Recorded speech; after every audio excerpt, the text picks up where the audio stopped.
Hello दोस्तों, एक बार फिर से आप सभी का स्वागत है। इस वीडियो में हम बात करेंगे Bhagwanti education centre degree college की। इसमें जो आपका पेपर हुआ था, भारत में शिक्षा व्यवस्था का विकास एवं चुनौतियाँ, ये एक पेपर है। फर्स्ट पेपर है आपका बीएड सेकेंड ईयर का। तो इसमें हम इसके मॉडल पेपर जो है इसको पूरा सॉल्व करेंगे। तो आप लोग इस वीडियो को अंत तक देखिए, ताकि ये एक मॉडल पेपर है, विद्यालय का है, डिग्री कॉलेज का, तो इससे आपको बहुत हेल्प मिलेगी। तो आइए शुरू करते हैं। और मॉडल पेपर 7 है। अगर आपने पिछले वीडियोस नहीं देखे हैं तो आप पिछले वीडियो ज़रूर चेक कीजिए, ताकि आपका अच्छे से पेपर हो। तो आइए दोस्तों शुरू करते हैं। फर्स्ट क्वेश्चन दिया है कि किस जाति ने उत्तर वैदिक काल में शिक्षा पर पूर्ण अधिकार प्राप्त कर लिया था। तो किसने कर लिया था? तो ब्राह्मण ने कर लिया था। ऑप्शन नंबर ग, ब्राह्मण सही हो जाएगा। अगला क्वेश्चन है कि इनमें से किसे विश्व का सबसे पुराना ग्रंथ माना जाता है? किसे माना जाता है? तो वेद को माना जाता है। विश्व का सबसे पुराना ग्रंथ कौन सा है? तो वेद इसको माना जाता है। अगला है क्वेश्चन थर्ड नंबर है कि प्रारंभिक वैदिक काल में शिक्षा का मुख्य केंद्र था। तो कौन सा था? तो प्रारंभिक वैदिक काल में शिक्षा का मुख्य केंद्र तक्षशिला था। हिंदी और इंग्लिश दोनों में दिया है, तो आप लोग जो है दोनों को आप अच्छे से रिवाइज कर सकते हैं, दोनों को समझ सकते हैं, हिंदी और इंग्लिश दोनों में। अगला क्वेश्चन है कि तक्षशिला की स्थापना की गई थी। तक्षशिला की स्थापना की गई थी किसके द्वारा? तो भरत द्वारा। किसके द्वारा? भरत द्वारा की गई थी। और बौद्ध काल में शिक्षा का माध्यम थी तो पाली। कौन सी भाषा थी? तो पाली भाषा शिक्षा का माध्यम थी, यानी कि the medium of instruction during Buddhist period was Pali. ये इसका राइट आंसर हो जाएगा।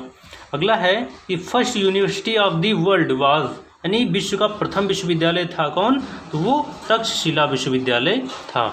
अगला है कि बिस्मिल्लाह संस्कार किस आयु में होता? देखो हमने पिछले वीडियो में बात की थी, बहुत इंपॉर्टेंट है, और ये भी बहुत इंपॉर्टेंट है, इसमें भी पूछा गया। तो आप लोग इसको अच्छे से तैयार कर लीजिए।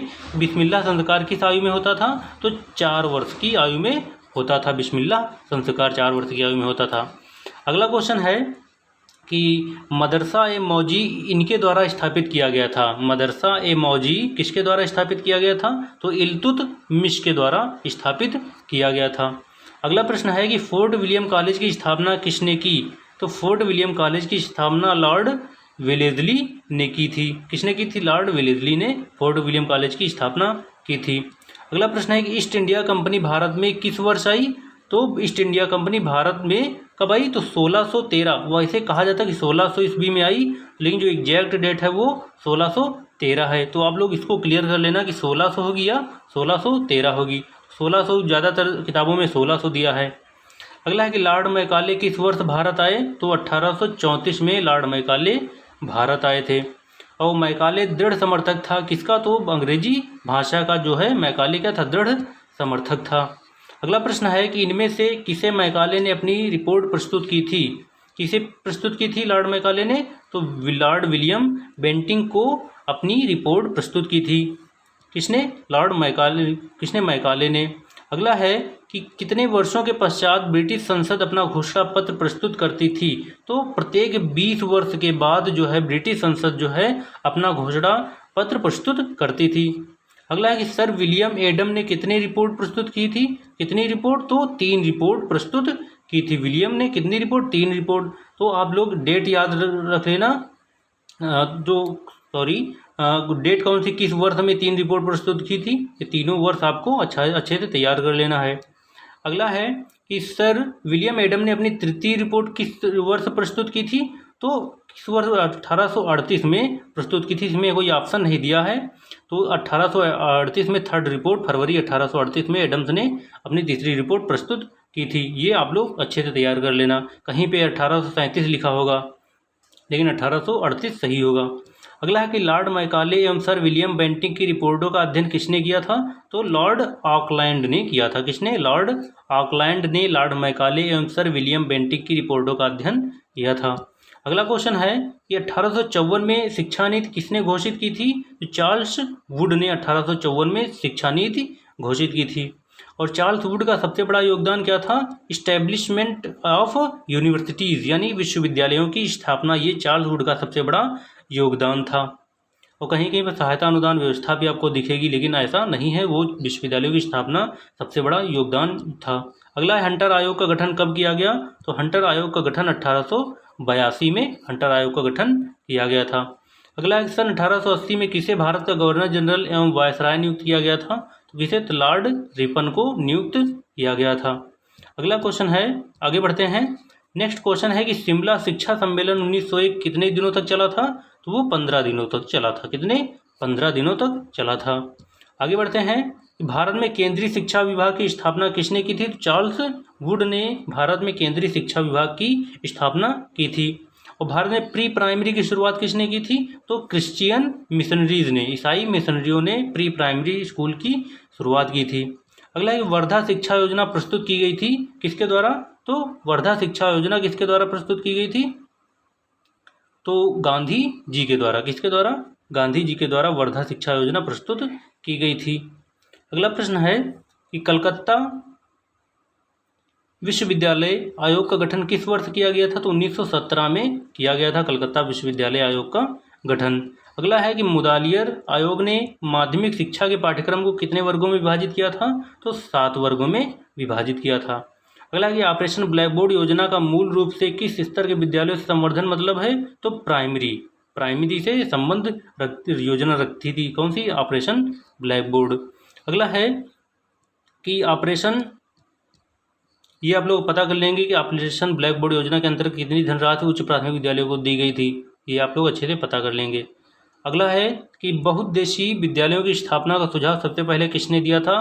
तो मुदालियर आयोग ने बहुउद्देशीय विद्यालयों की स्थापना का सुझाव सबसे पहले दिया था। और अगला क्वेश्चन है कि भारत में प्रौढ़ शिक्षा का स्थानांतरण सामाजिक शिक्षा में किसके द्वारा दिया गया था? किसके द्वारा? तो मोतीलाल सक्सेना समिति के द्वारा किया गया था। अगला क्वेश्चन है किस विश्वविद्यालय ने पत्राचार शिक्षा की शुरुआत भारत में की थी? तो किस विश्वविद्यालय ने? तो दिल्ली विश्वविद्यालय ने जो है भारत में पत्राचार डिस्टेंस एजुकेशन की शुरुआत की थी। अगला है, कहीं कहीं पे मैसूर आएगा लेकिन दिल्ली विश्वविद्यालय सही होगा। अगला है कि प्राथमिक स्तर पर अनौपचारिक शिक्षा की शुरुआत कब हुई थी? तो वो 1979 में 1979 में अनौपचारिक शिक्षा की शुरुआत हुई थी प्राथमिक स्तर पर। अगला प्रश्न है 34 नंबर है कि किस प्रकार के विद्यालयों के लिए सहायता अनुदान की व्यवस्था सन 1854 की शिक्षा नीति में की गई थी? तो किस प्रकार के विद्यालयों के लिए? तो सभी प्रकार के विद्यालयों के लिए, जिनमें केवल मिशनरी, केवल कंपनी और केवल देशी स्कूलों के लिए शामिल हैं, तो सभी प्रकार के स्कूलों के लिए की गई थी। अगला है कि किस मुस्लिम शिक्षा केंद्र को सिराजे हिंद का नाम शाहजहां द्वारा दिया गया था? तो जौनपुर। किस मुस्लिम शिक्षा केंद्र को? जौनपुर मुस्लिम शिक्षा केंद्र को सिराजे हिंद नाम किसने दिया था? शाहजहां ने दिया था। अगला है बौद्ध काल में चिकित्सा विज्ञान शिक्षा का मुख्य केंद्र कौन सा था? तो तक्षशिला था। कौन? तक्षशिला था। अगला प्रश्न है कि किस प्रांत में लॉर्ड कर्जन ने केंद्रीय कृषि अनुसंधान संस्थान की स्थापना की थी? तो बिहार में। किसमें? बिहार में की थी। अगला है कि मुदालियर आयोग ने माध्यमिक शिक्षा में कितने विषयों की सिफारिश की थी? तो 7 विषयों की सिफारिश की थी। कितने? 7 विषयों की सिफारिश की थी। अगला है कि राष्ट्रीय शिक्षा आयोग ने राष्ट्रीय बजट का कितना प्रतिशत शिक्षा पर व्यय करने का सुझाव दिया था? 6% व्यय करने का सुझाव दिया था। और इग्नू यानी Indira Gandhi national open university की स्थापना कब हुई थी? तो 1985 में इसकी स्थापना हुई थी। अगला है कि बौद्ध धर्म का भारत में उदय कब हुआ? तो भारत में उदय 500 ईसा पूर्व में, यानी कि 500 बिफोर क्राइस्ट बौद्ध धर्म का उदय भारत में हुआ था। और हंटर आयोग का शिक्षा के माध्यम यानी माध्यमिक स्तर के बारे में क्या सुझाव था? तो अंग्रेजी भाषा। क्या था सुझाव था उसका? अंग्रेजी भाषा सुझाव था। अगला प्रश्न है कि 6 से 17 वर्ष की आयु के बच्चों के लिए प्रथम राष्ट्रीय शिक्षा कार्यक्रम किसने प्रस्तुत किया? तो गांधी जी ने। लेकिन यहाँ क्वेश्चन क्या है? गलत है। तो क्या होना चाहिए यहाँ पे? 7 से 14 वर्ष। क्या होना चाहिए? 7 से 14 वर्ष होना चाहिए, ना कि 6 से 17 वर्ष। तो किसने प्रस्तुत किया था? तो गांधी जी ने किया था। यहाँ पर होना चाहिए 7 से 14 वर्ष। आगे बढ़ते हैं। नेक्स्ट क्वेश्चन की ओर है कि किस वर्ष कलकत्ता एवं बम्बई विश्वविद्यालयों की स्थापना की गई थी? तो 1857 में कलकत्ता और बम्बई विश्वविद्यालयों की स्थापना की गई थी। अगला है कि मारिया मांटेसरी भारत में प्रथम बार कब आई थी? तो 1939 में मारिया मांटेसरी भारत में आई थी। इन्होंने ही मांटेसरी स्कूलों की स्थापना की थी, इन्होंने ही शुरुआत की थी। अगला है कि ऑपरेशन ब्लैक बोर्ड योजना उच्च प्राथमिक स्तर के लिए लागू की गई थी। तो कब? तो 1992 में, सन 1992 में लागू की गई थी। अगला, सार्जेंट योजना कितनी अवधि के लिए थी? सार्जेंट योजना 40 वर्ष के लिए थी। अगला प्रश्न है कि वुड का घोषणा पत्र किस वर्ष प्रस्तुत हुआ था? तो वुड का घोषणा पत्र 1854 में प्रस्तुत हुआ था। और वैदिक काल में कौन सा संस्कार गुरुकुल में प्रवेश के लिए आवश्यक था? वो उपनयन संस्कार आवश्यक था। अगला है कि गांधी जी के अनुसार प्राथमिक शिक्षा कितने वर्ष की होनी चाहिए? तो 7 वर्ष की होनी चाहिए गांधी जी के अनुसार। अगला प्रश्न है कि मारवाड़ी शिक्षा परिषद की सिल्वर जुबली कहाँ पर मनाई गई थी? तो कहाँ पर? वर्धा में मनाई गई थी। कहाँ? वर्धा में मनाई गई थी। अगला क्वेश्चन है कि किस आयोग ने माध्यमिक शिक्षा बोर्ड की स्थापना का सुझाव दिया था? तो कलकत्ता विश्वविद्यालय आयोग ने माध्यमिक शिक्षा बोर्ड की स्थापना का सुझाव दिया था। आगे बढ़ते हैं। नेक्स्ट है कि मैकाले की नियुक्ति परिषद में मैकाले की नियुक्ति परिषद में किस पद पर हुई थी? तो कानूनी सदस्य के रूप में उसकी नियुक्ति हुई थी। अगला है कि किस आयोग ने सामाजिक शिक्षा का नाम पुनः प्रौढ़ शिक्षा किया? तो कोठारी आयोग ने किया। किसने? कोठारी आयोग ने किया था। आगे बढ़ते हैं। 11वीं पंचवर्षीय योजना प्रौढ़ शिक्षा के विकास के लिए कितनी धनराशि की व्यवस्था की गई थी? तो इसमें 600 करोड़ रुपए दिया है या 6000 करोड़ होगा, क्या होगा, आप लोग इसको थोड़ा कंफर्म कर लेना। प्रौढ़ शिक्षा के लिए 11वीं पंचवर्षीय योजना में कितनी धनराशि की व्यवस्था की गई थी, आप लोग ये अच्छे से तैयार कर लेना। अगला है कि भारत में ब्रिटिश शासन पूरी तौर पर कब लागू हुआ? तो 1858 में। कैसे?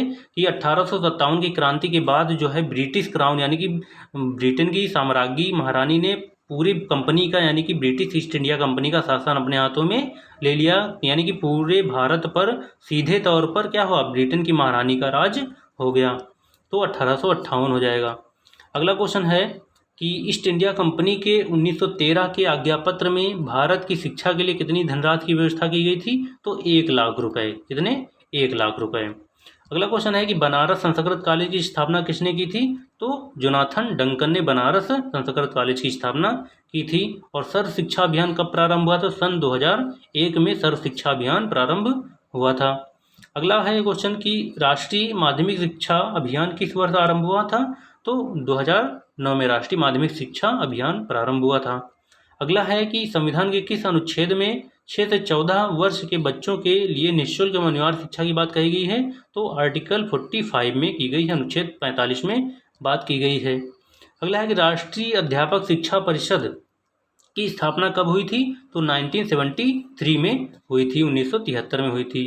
अगला है कि डी स्कूलिंग सोसाइटी किसने लिखी थी? डी स्कूलिंग सोसाइटी किसने लिखी थी? तो इवान एलिच ने डी स्कूलिंग सोसाइटी नामक पुस्तक लिखी थी। अगला है कि सन 1902 में भारत में कितने विश्वविद्यालय थे? तो सन 1902 में भारत में 5 विश्वविद्यालय थे। हमने पिछले वीडियोज में इसको अच्छे से डिस्कस किया था कि कौन कौन से विश्वविद्यालय थे और कहाँ कहाँ थे। अगला है कि भगवान बुद्ध का जन्म हुआ था कब? 563 ईसा पूर्व, यानी कि 563 बिफोर क्राइस्ट भगवान बुद्ध का जन्म हुआ था। और भगवान बुद्ध ने कितने प्रकार के आर्य सत्य की खोज की थी? तो 4 प्रकार के आर्य सत्य की खोज की थी।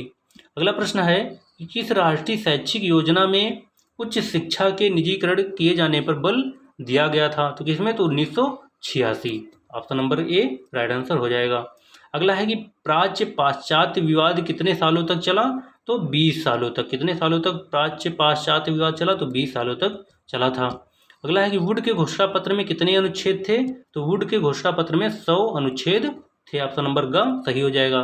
अगला है कि शिक्षा छनाई का सिद्धांत लागू किया गया किसके लिए? उच्च वर्ग की शिक्षा हेतु। शिक्षा छनाई का सिद्धांत उच्च वर्ग की शिक्षा हेतु लागू किया गया था। अगला है विलियम बेंटिंग ने अपनी शिक्षा नीति किस वर्ष घोषित की थी? तो 1835 में विलियम बेंटिंग ने अपनी शिक्षा नीति घोषित की थी। अगला प्रश्न है कि मैकाले का पूरा नाम क्या था? Thomas Babington Macaulay. पूरा नाम क्या था? Thomas Babington Macaulay. मैकाले का वह पूरा नाम था। अगला है कि 19वीं शताब्दी के आरंभ में साक्षरता प्रतिशत कितना था? तो लगभग 5%। कितना? लगभग 5% था। दोस्तों वीडियो को अंत तक देखना, चैनल को सब्सक्राइब जरूर कर लेना। ऐसे वीडियो और आपके लिए हम लाएंगे ताकि आपकी तैयारी और अच्छी हो जाए। अगला प्रश्न है कि मैकाले के विवरण पत्र को स्वीकार करने वाले गवर्नर जनरल का नाम क्या था? तो लॉर्ड विलियम बेंटिक नाम था गवर्नर जनरल का। और उत्तर प्रदेश में केंद्रीय विश्वविद्यालय की संख्या है कितनी है? तो एज 31 मार्च 2021 तक जो है 6 यूनिवर्सिटीज़ हैं। उत्तर प्रदेश में 6 क्या हैं? केंद्रीय विश्वविद्यालय हैं। आप लोग इसको याद रखना कि जो 31 मार्च 2021 तक जो है उत्तर प्रदेश में 6 क्या है? केंद्रीय विश्वविद्यालय हैं। आप लोग पता कर लीजिए, अच्छे से तैयार कर लीजिए कि वो 6 केंद्रीय विश्वविद्यालय कौन कौन से हैं उत्तर प्रदेश में। अगला प्रश्न है, आगे की ओर बढ़ते हैं। ये हमारा लास्ट क्वेश्चन था कि उत्तर प्रदेश में कितने केंद्रीय विश्वविद्यालय हैं। तो दोस्तों ये वीडियो आपको कैसा लगा हमें कमेंट करके अवश्य बताइए और चैनल को सब्सक्राइब जरूर कीजिएगा। ऐसे वीडियो और आपके लिए लाएंगे आगे। ये मॉडल पेपर 7 था, आपके और मॉडल पेपर हम आपके लिए लाएंगे। लगातार हमारे साथ बने रहिए। तब तक के लिए धन्यवाद।